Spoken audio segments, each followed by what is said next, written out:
So, good morning. For today's interview session, my roommates and I will be interviewing Sir Daniel, who is a TESOL graduate and has more than 5 years of teaching English experience. To start off, in this group, we have four members of Bachelor of Education TESOL students, consisting of Anak Brenagempli, myself, Muhammad Arief bin Anuar, Nuralya Syurfina binti Muhammad Rezal, and also Nurul Dania binti Muhammad Razali. Okay, without further ado, let's jump on to our first question. Okay, the first question is, Sir Daniel, as an experienced English teacher, how do you improve English language usage in oral class? In your oral class? Meaning improve myself or students' ability. Improve the students' ability. Yeah. Okay, right. If we're talking about oral, meaning speaking, right? I Yes. think the best way for them to improve themselves is to continuously use the language in their everyday conversation. And Okay. my favorite advice for them to improve in terms of speaking is to take at least 10 minutes a day 10 minutes. to use English in whatever conversation that they are having with friends, with families, or with their other teachers. So I think that's the best way, because you want to familiarize yourself with how to use the language. Yeah. Okay. Okay. Okay. Thank you. Moving on to the second question. What are some activities you do in class to sharpen the students' oral skills, their speaking skills? Okay. For them to practice speaking, it's best to uh, for me to get them into pairs, and then Okay. provide them with topic cards, okay, for them to practice speaking.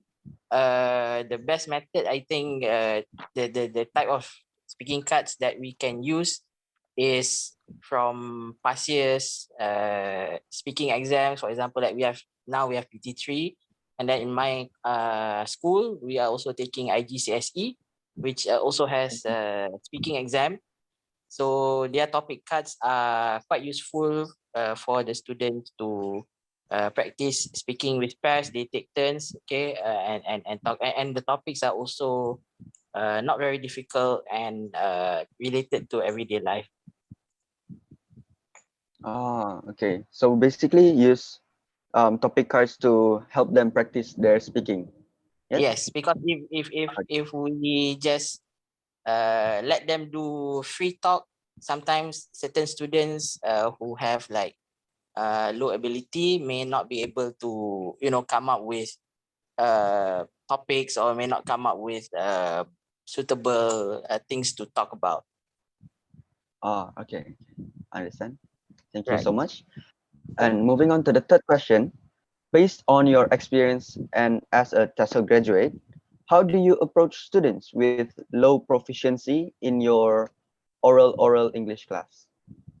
Um, for low Students with proficiency low students, proficiency. Yes. yeah, with low proficiency, I think the best way is to set up an environment that is not intimidating, because Mhm. I think in terms of speaking, the most uh the thing that is troubling these students is that they fear that whenever they speak their mind, they're gonna use the wrong language, and people will mock them or laugh at them. So we number one, I think, is to set up a non-threatening environment. And then I think it's best to give them do not always correct them if they make a mistake, and just let them do their oral first, and then at the end of their speech, or at the end of the conversation, then we as teachers, I think, should like give support, and provide with some feedback, positive feedback on their mistakes. For during the speech, we just let them go, so that they are not Uh, like we don't correct them, every 1 minute. We correct them. Okay, this is wrong. Let them finish their speech first, and then we correct them at the end of the activity. Yeah, I think that's the best way for this low proficiency students. okay. All right. Okay. Thank you so much. So I'm going to pass the mic to the next interviewee. Yeah. Okay. So thank Thank you, you. McIvan. But before we continue our interview, may I have a bit of your background, your profile? Where did you teach? Where did you study during your degree? And um, what are you mastering in? Or if you didn't take master, it's okay. And But your may I experience. know a bit about your background? Background Okay. studies. I studied TESOL in UIAM Gombak, and I studied there for 4 years, and I haven't taken my master's degree yet. But the thing I'm passionate about teaching is when it comes to creative writing. I think that is my strength lah. When it comes to helping students to improve their skills, I think in terms of their writing skills, I'm very confident in that. Good to know. Thank you, sir. May I know how many years have you been in this field, this teaching Okay. field? I've been teaching since 2015, so I think that's like approximately 8 years. Uh, and so far, I enjoy teaching very much, and it has given me a lot of experience and great fun. I see. Okay, so based on your experience, what are the difficulties you encounter during the oral class session with your students? I think the biggest difficulty is, since the classroom setting, there are a lot of there are a lot of number of students in the class, and then it's not always practical to monitor each and every one of the students when they are doing the oral activity. So sometimes when you go and focus on a particular group or pair when they are doing the activity, then probably a certain group of students who are not being monitored, they're not doing anything. They're not doing any oral. They're not doing, they're just sitting there and wait for the teacher to come and see them. I think that is problematic in itself when you have like a large number of students in the class. I think for me that is because we can't utilize the time fully for them to practice the oral. Mm-hmm. I see. So, if that happens, what is your preferred method to teach this oral subjects? If that happens, I think like I said previously, I think it's just best to just let them uh, use the language to talk about anything that is relevant to them. They can gossip. They can talk about their personal lives. They can talk about Uh, their everyday activities, meaning that it's not they don't have to focus solely on the topic cards that were given. And then they just as long as they are doing speaking, I think I'm happy with that. okay. Here's the last question for me. Um, as we know, it is known that teachers these days love to use grammar translation method in their class, right? Uh-huh. So besides from that method, what are other methods that is efficient to use in teaching these skills with students that have low English proficiency? Uh, so yeah, when we talk about grammar translation, meaning that we teachers directly explain the grammar? Is that I can't remember, right? You're asking me other methods? Yeah, like direct methods or other teaching Uh, methods. I think because I don't really remember the Uh-huh. terms that applies to the teaching methods, but for me, I think when it comes to teaching low proficiency students, when it comes to oral skills, it's best for them to apply it in their everyday life and do things like role play and you know Role play is expose them to everyday topics and everyday phrases. We give them words and phrases to use, and then they apply it in their particular speech. I think that would help them because in terms of speaking, number one, you need to have the confidence, and number two, the application is when you go to outside world and use it to converse with other people in your daily life. all right. Thank you so much. I think that's all from me. I will pass it to Muhammad Arief now. Okay. Hello, Mr. Daniel. Hello, sir. Yeah. So first and foremost, thank you for participating in our interview today, Okay. this morning. So I may proceed immediately to my questions for you. So my question is, how do you integrate oral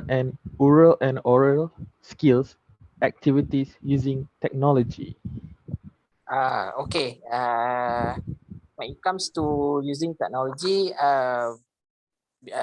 because uh, for me, I think when you want to improve speaking, the other skill that comes in hand is your listening skills. So when we talk about technology, I think the best one is always to show videos, okay, online videos or using any online audios for them to listen to how people converse, how people communicate with each other, and then they can emulate, for example, the pronunciation, the correct grammar structure being used when you are talking with other people. So when you listen to these videos and audios, it will help them to copy and imitate the way that people talk correctly using the correct language. Oh, so basically that's improve their proficiency at the same time. Yes, correct. Because especially when you listen to native speakers talk, you can really build up a little bit of confidence and knowledge on how to do your oral or do your speaking activities. Oh, I see. So, okay. So this is the last question from me. Uh, mm, in your experience, which is more important, speaking or Mhm. listening skill, and why did you say so? Oh, okay. Right. As I previously mentioned to your friend's question that before this, I think speaking and listening comes hand in hand with each other because if you want to improve your speaking skills, you need to listen to how others talk, and if you want to improve your listening skills, you need to be aware of how other people you know uh, talk their ideas, how they arrange their thoughts, how they arrange their topics. But for me, uh, if you want to rank the skills, I think listening should come first, because when you listen to others and you can imitate other people, then after that you can apply the pronunciation, the words being used, the grammar structure when you are talking, when you want to do your speaking activity. So listen first, okay, ability to listen and understand first, and then you can emulate and copy and do your speaking better. I see. Yeah. Okay. Thank That's you, my Mr. personal Daniel. opinion. That's all. It's not Uh, really like based on research or whatnot, but that's what I think yeah. to do. All right. Okay. Okay. Thank you, Mr. Daniel. So I'm going to pass the interview to the last one, to the last person, which is Dania. Okay. Thank you for answering my question, though. Okay. Assalamualaikum, sir, and good morning. So I will be the last interviewer. The first Mm-hmm. question from me is, based on your experience, Mm-hmm. what kind of teaching approach is suitable for all level of proficiency, especially to teach oral subjects? Mm-hmm. So, Teacher approach. for example, the teaching methods. Can for all levels. Yes, for all levels. Okay. I think personally, I like speaking when it comes to oral or speaking. The best way is to be direct with the students. Okay. And just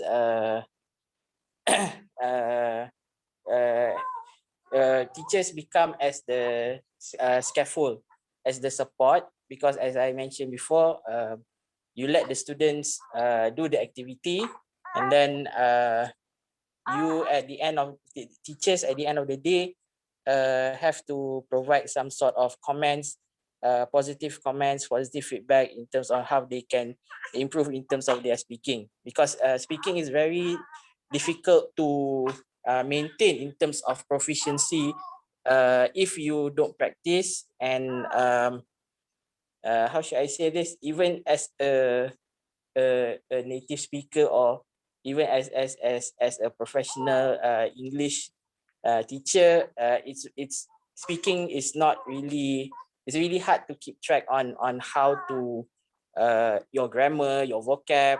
Sometimes you make mistakes and you have to track back and correct yourself. So I think the best way is just teacher being the support and listen to the students and then give some constructive feedback for them to improve. Then how about Okay. for each level of proficiency? What do you think is the best teaching approach? For each level? Yes, for each level of proficiency, from beginner, intermediate, and the other one, Advanced, is it? advanced. No? Yes, advanced. No, because I'm not really familiar when you say like, the best approach for all, meaning the best one for because I'm not really familiar with with with uh, with terms that you are looking for. So to make it simple, it's like when you use different methods in teaching, do you think which one I can say which one that do you think is suitable methods to teach for each level of proficiency? Like for example, maybe this method is suitable for beginner level, and then this method is suitable for intermediate level, and then this one for the advanced level. You're not asking me like one method for all the levels, meaning for each level. Yes. What is the best method? Okay, right. For beginners, I think you should start off with simple communicative approach, where the topics are not difficult, and the teacher must be there to support and correct the students whenever they make a mistake. when you go into a more advanced level, they can have like a free reign, meaning it's more of a student. The students themselves can we just give them the topics and then they themselves do the speaking activity on their own.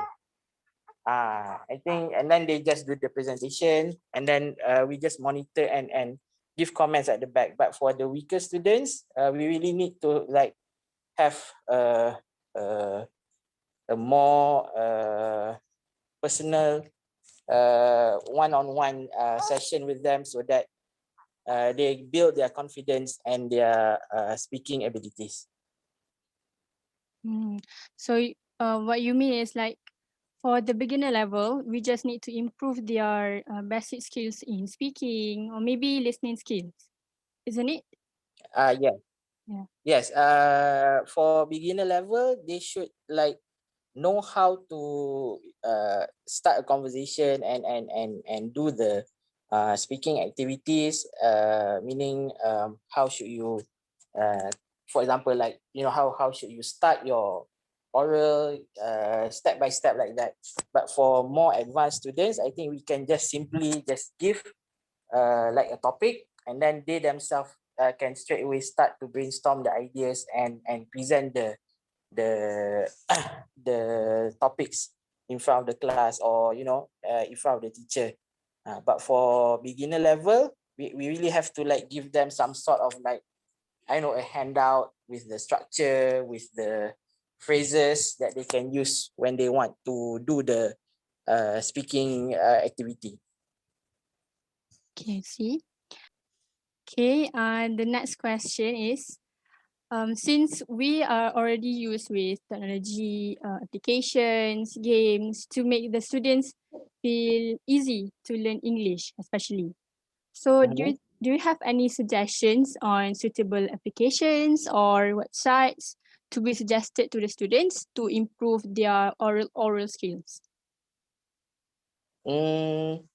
Since we are in Malaysia and we like follow the UK style, even right now, if you are keeping up with the education system, even the current SPM format now also has oral speaking exams.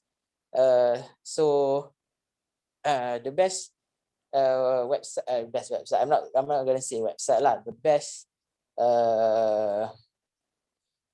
the best source when it comes to online resources, I think comes from BBC.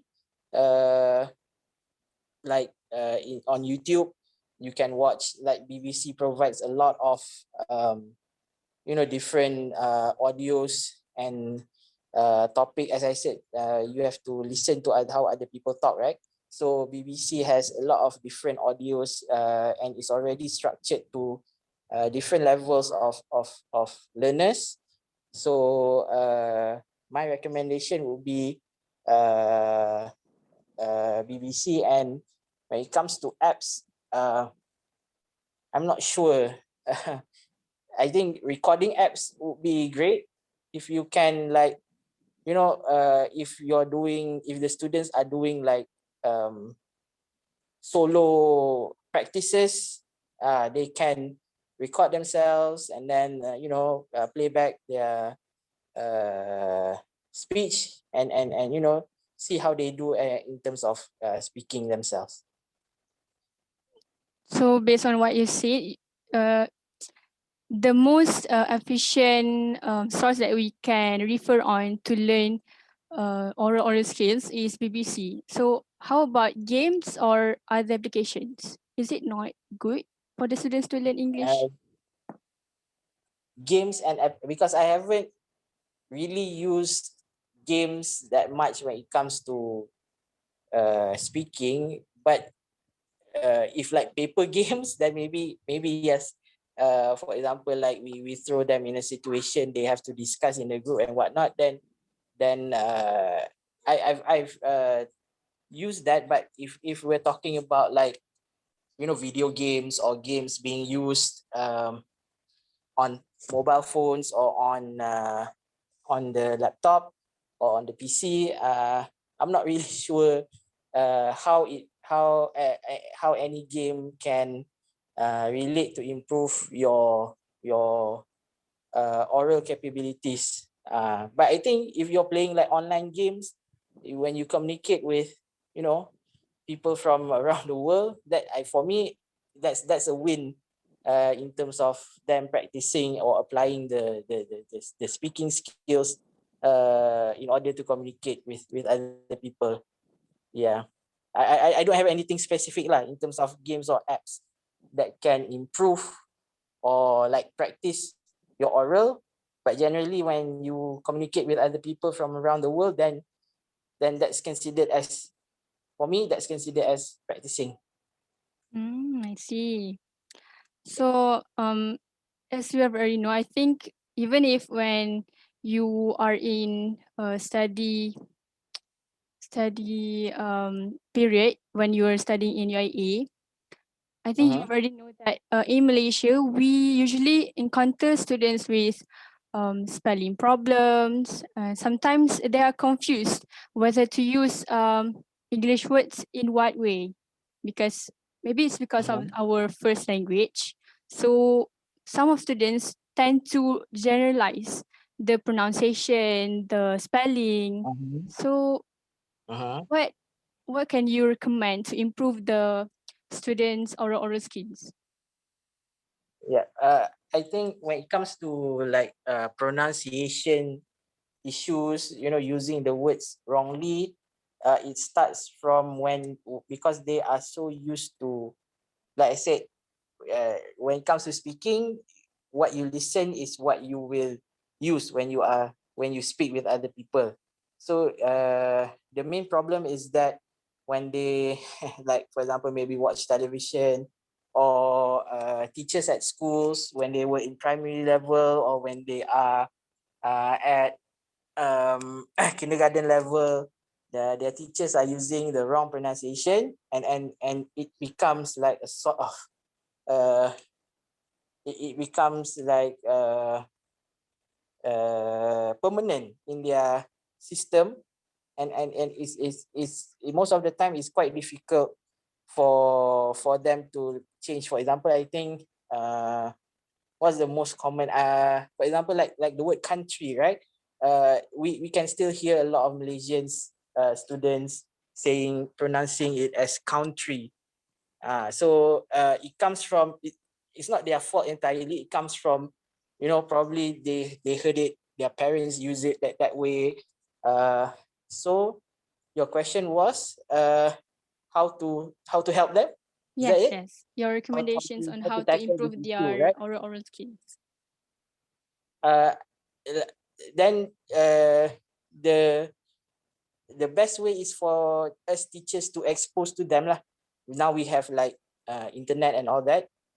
We can always expose to them on the correct pronunciation, and for them to use that particular word or phrases regularly, so that we can change whatever that has been permanent in their system. But it's not easy.